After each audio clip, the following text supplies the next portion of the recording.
नमस्कार, आप देख रहे हैं SPN 9 न्यूज और मैं हूं आपके साथ मनीष कुमार सैनी। बिहार की राजनीति में सियासी उथल-पुथल मची हुई है और ऐसे में देखा जा रहा है विधानसभा चुनाव नजदीक हैं और सभी राजनीतिक पार्टियां नीतीश कुमार को साधने की कोशिश करती हुई नजर आ रही हैं। लेकिन देखा जाए तो कहीं न कहीं बिहार में बढ़ते अपराधों के चलते नीतीश कुमार फंसते हुए भी नजर आ रहे हैं। देखा जाए तो एनडीए गठबंधन के माध्यम से जिस तरह से केंद्र में सरकार बनाने में नीतीश कुमार कारगर साबित होते हैं और एक तरह से संजीवनी बूटी की तरह यहाँ पर काम करते हुए नजर आते हैं, चाहे यहाँ पर टीडीपी के चंद्रबाबू नायडू हों या नीतीश कुमार हों, दोनों की अहम भूमिका रही है केंद्र सरकार में। और ऐसे में अब बिहार के अंदर गठबंधन में जो यहाँ पर दरार आती हुई दिख रही है वो कहीं ना कहीं एक संकेत है कि नीतीश कुमार क्या अकेले के दम पर चुनाव लड़ेंगे या फिर आरजेडी का रुख करते हुए नजर आएंगे। और साथ ही अगर देखा जाए तो आरजेडी भी सियासी हमले लगातार नीतीश कुमार पर करती हुई नजर आ रही है, चाहे तेजस्वी यादव हो या लालू प्रसाद यादव हो। बढ़ता अपराध, बढ़ता यहाँ पर भ्रष्टाचार, तमाम चीजों को लेकर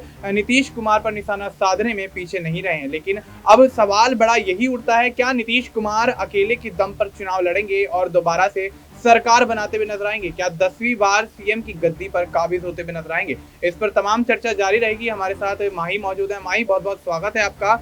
माही, क्या कुछ लगता है नीतीश कुमार की जो फिलहाल स्थिति बिहार की राजनीति में है, केंद्र में तो मजबूत हैं ही लेकिन बिहार के अंदर भी मजबूत हैं, साथ ही यहाँ पर नीतीश कुमार पर भ्रष्टाचार के और तमाम यहाँ पर अपराधों के मामलों के लेकर यहाँ पर विपक्षी पार्टियां कहीं ना कहीं हमलावर हैं और ऐसे में देखा जा रहा है नीतीश कुमार की गद्दी पर खतरा मंडराता हुआ नजर आ रहा है। तो क्या लगता है, क्या 10वीं बार यहाँ पर मुख्यमंत्री बनते बनते नीतीश कुमार रह जाएंगे या फिर अगर 10वीं बार मुख्यमंत्री बनते हैं तो किसी और पार्टी के साथ गठबंधन करेंगे या अकेले के दम पर चुनाव लड़ेंगे? क्योंकि जो स्थिति फिलहाल एनडीए के अंदर है उसमें सम्राट चौधरी दावे ठोकते हुए नजर आ रहे हैं। साथ ही देखा जाए तो एनडीए के घटक दल भी कहीं ना कहीं, चाहे वो चिराग पासवान हो, पशुपति पारस हो या जीतन राम मांझी हो, तमाम बड़ी मांगे करते हुए नजर आ रहे हैं। और ऐसे में एनडीए की सरकार जो बनने वाली है वो कहीं ना कहीं खतरे में नजर आ रही है। तो क्या नीतीश कुमार अकेले मुख्यमंत्री के सफर पर निकल पड़ेंगे और यहाँ पर 10वीं बार मुख्यमंत्री बनते हुए देखे जाएंगे? क्या लगता है आपको? तो अगर देखा जाए मनीष, यहाँ पर नीतीश कुमार की जो छवि रही है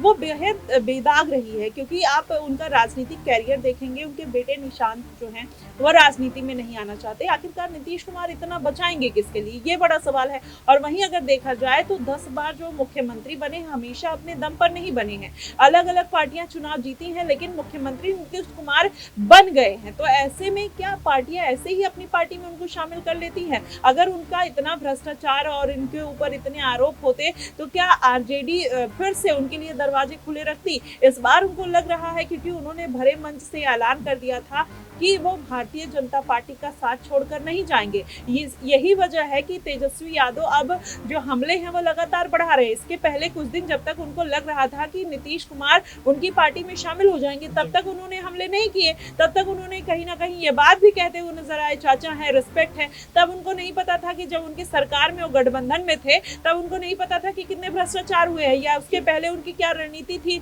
वो नहीं पता था। लेकिन अब चुनावी फायदे को देखकर इस तरीके के हमले करना कहीं ना कहीं इसी बात की तरफ संकेत दिखाते हैं कि पार्टियां केवल चुनावी लाभ लेने के लिए इस तरीके की बातें करती हुई नजर आ रही हैं। वहीं नीतीश कुमार के ऊपर अगर देखा जाए, पहले की भी जो उनकी छवि है वो काफी बेदाग रही है। यही रीजन है भारतीय जनता पार्टी भी उनको पसंद करती है और कहीं ना कहीं इतनी पलटी मारने के बाद भी पार्टियों के पहले प्रेफरेंस पर नीतीश कुमार रहते हैं, तो कोई तो वजह होगी। और रही बात कि वो अकेले चुनाव लड़ेंगे या भारतीय जनता पार्टी के साथ या आरजेडी के साथ, तो उसमें अगर देखा जाए तो भारतीय जनता पार्टी कहीं ना कहीं बैकबोन की तरह जेडीयू या नीतीश कुमार के पीछे खड़ी है।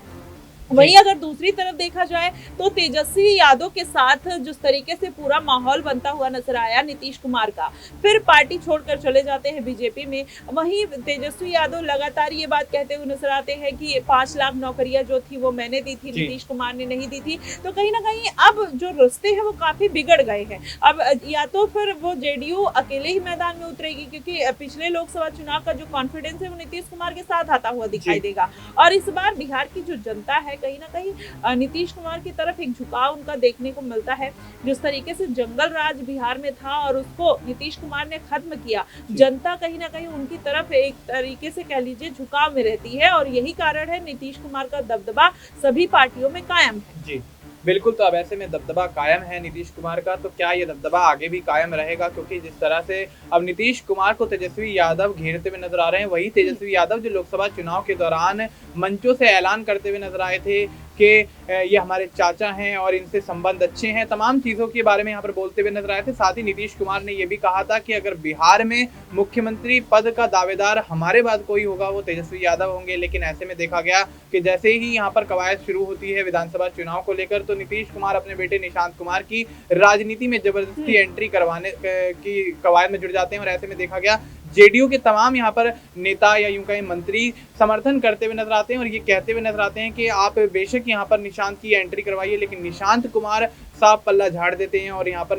राजनीति में एंट्री करने से इनकार कर देते हैं। तो अब ऐसे में देखा जा रहा है कि उस दौरान तो कहीं ना कहीं ये कयास भी लग रहे थे कि निशांत कुमार ही शायद यहाँ पर बिहार के अगले मुख्यमंत्री के तौर पर देखे जाएंगे या फिर किसी बड़ी विधानसभा से यहाँ पर उनको चुनाव लड़वाया जाएगा। लेकिन निशांत कुमार की राजनीति से किनारा करने के बाद अब कहीं ना कहीं नीतीश कुमार ही वो चेहरे हैं जेडीयू के अंदर जो मुख्यमंत्री के पद पर देखे जा सकते हैं। लेकिन यहाँ सवाल ये उठता है जो भ्रष्टाचार का मुद्दा है और यहाँ पर तमाम हत्याएं जो हो रही हैं लगातार सिलसिलेवार, उसको लेकर यहाँ पर जो मामले नीतीश कुमार को घेरते हुए नजर आ रहे हैं, विपक्षी पार्टियां नीतीश कुमार को घेरती हुई नजर आ रही हैं, तो उससे क्या नीतीश कुमार उबर पाएंगे और क्या ये वो वजह बन जाएगा जो कि नीतीश कुमार यहाँ पर बिहार के अंदर चुनाव हारते हुए नजर आए या फिर सीएम पद से अपना हाथ धो बैठे? तो माही क्या लगता है, क्या ये वो कारण बड़ा बनेगा बिहार के अंदर बढ़ते भ्रष्टाचार और बढ़ती यहाँ पर हत्याएं या क्राइम जो भी कहें कि जिस तरह से यहाँ पर बढ़ रहा है, यहाँ पर बीजेपी नेता की हत्या हो जाती है, मुकेश सहनी के पिता की यहाँ पर हत्या हो जाती है, तो क्या लगता है क्या नीतीश कुमार को ये सब चीजें घेरती हुई नजर आएंगी आने वाले विधानसभा चुनाव में? देखिए, सवाल तो उठते हैं और विपक्षी पार्टियां लगातार कहीं ना कहीं जब चुनाव आ जाता है इस तरीके के कारनामों पर घेरते हुए भी नजर आती है। लेकिन वहीं पर अगर देखा जाए मनीष सिसोदिया का अगर मामला ले लिया जाए दिल्ली में, जिस तरीके से निकल कर सामने आया, वहीं पर विपक्षी पार्टी उनको भी घेरते हुए नजर आई। ये तमाम अन्य राज्यों की भी बात कर लिया जाए, उत्तर प्रदेश में भी कई ऐसे इंसिडेंट हुए जिसमें अखिलेश यादव फंसते हुए नजर आ रहे हैं मोइन खान के मुद्दे पर। तो ये कहीं ना कहीं लाभ उठाने की कोशिश की जाती है पूरे देश में, ये बिहार की ही राजनीति नहीं है। और वहीं अगर देखा जाए मनीष, यहाँ पर पूरी तरीके से जो मामला है कहीं ना कहीं इस बार नीतीश के पक्ष में जाता हुआ नजर आ रहा है। विपक्षी पार्टियां कहीं ना कहीं इसी बात को लेकर बौखलाई हुई है, इमेज को डैमेज करने के लिए ये पूरा मामला कहीं ना कहीं निकलकर सामने आ रहा है। और अगर ऐसा हुआ तो जाहिर तौर पर नीतीश कुमार को घाटा होगा, आरजेडी को फायदा होगा। और यही कारण है कि नीतीश कुमार को घेरने का प्रयास तेजस्वी यादव लगातार करते हुए नजर आ रहे हैं। और वहीं अगर पूरा समीकरण समझा जाए तो भारतीय जनता पार्टी इस बार फिर से अपनी साख बचाने के लिए पूरे मैदान में उतर चुकी है और कहीं ना कहीं डटती हुई नजर आ रही है। और यही कारण है कि अब नीतीश कुमार जिस तरीके से आगे बढ़ते हुए नजर आ रहे हैं, 10वीं बार उनका मुख्यमंत्री बनने का जो राह है वो भी आसान होता हुआ नजर आ रहा है। तो कहीं ना कहीं आरजेडी के अंदर एक खौफ है, एक डरापन है। कहीं ना कहीं इस बात को तेजस्वी यादव को लग रहा है कि अगर इस बार हार गए तो कहीं ना कहीं 5 साल के लिए फिर से वो सत्ता से दूर चले जाएंगे। कहीं ना कहीं इसी बात की पूरी जद्दोजहद करते हुए नजर आ रहे हैं। फ्लोर टेस्ट में आपने देखा किस तरीके के समीकरण बनाए, विधायकों को अपने उस पे लेके गए, आवास पे लेके जाते हैं, उनको साधने का प्रयास करते हैं, लेकिन उसका कोई असर देखने को नहीं मिलता है। वही इस बार के भी लग रहा है विधानसभा चुनाव में देखने को मिलेगा। जी बिल्कुल, तो अब ऐसे में देखना दिलचस्प होगा क्या यहाँ पर तेजस्वी यादव नीतीश कुमार की राह का रोड़ा बनेंगे और उनको जो यहाँ पर 10वीं बार उनके सीएम बनने का सपना है उसको ध्वस्त करते हुए नजर आएंगे, उसको चकनाचूर करते हुए नजर आएंगे। क्योंकि देखा जा रहा था जब तक यहाँ पर नीतीश कुमार एनडीए के साथ यहाँ पर सरकार बनाने को लेकर बड़ा ऐलान नहीं करते हुए नजर आए, तब तक यहाँ पर तेजस्वी यादव समर्थन में उतरते हुए नजर आए थे। लेकिन अब देखा जा रहा है कि जिस तरह से नीतीश कुमार का ऐलान है कि भारतीय जनता पार्टी का साथ नहीं छोड़ेंगे, तो तेजस्वी यादव के हमले बढ़ते हुए नजर आते हैं। तो क्या तेजस्वी यादव के हमले, बिहार में बढ़ता भ्रष्टाचार, बिहार में बढ़ती हत्याएं, अपराध, ये सब चीजें कहीं नीतीश कुमार को ले डूबेंगी या फिर 10वीं बार भी नीतीश कुमार इन चीजों से उबर कर सीएम बनते हुए नजर आएंगे? फिलहाल के लिए इतना ही। देश और दुनिया से जुड़ी तमाम जानकारी के लिए आप देखते रहिए SPN9 न्यूज।